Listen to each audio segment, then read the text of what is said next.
Po koncu osrednjega dela priprav v Prekmurju ima ekipa sedaj prost vikend, v novem tednu pa ob začetku novega poglavja v Ljudskem vrtu bo trenerski tim lahko pozdravil tudi novega člana.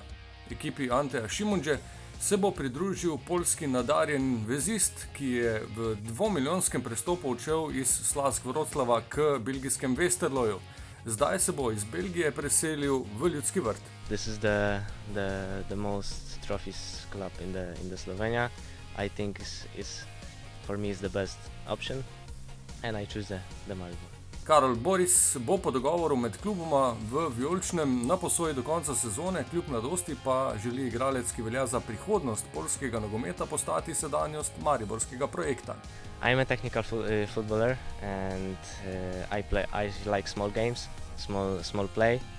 I like to shoot from between the box and I like to play between the lines.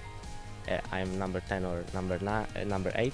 Doslej je obetavni 17-letnik, ki je vmes že debitiral za reprezentanco U21, zbral tudi prve vtise v mestu o stadionu. Od ponedeljka pa bo začel vijolično zgodbo z velikim motivom, da prispeva svoj delež v klubu, o katerem je pridobil dovolj informacij. My number is 21. So yeah, I join right now, but for me it's no problem. I'm prepared for the season. Yeah, and I give everything, like I said before. The trophies on the club, the champion of the league, and my expect play in the Europa League. I know all the players. I know the Josip Ilicic is very good player, and Sudani. I know them, and I like them. For me it's a pleasure.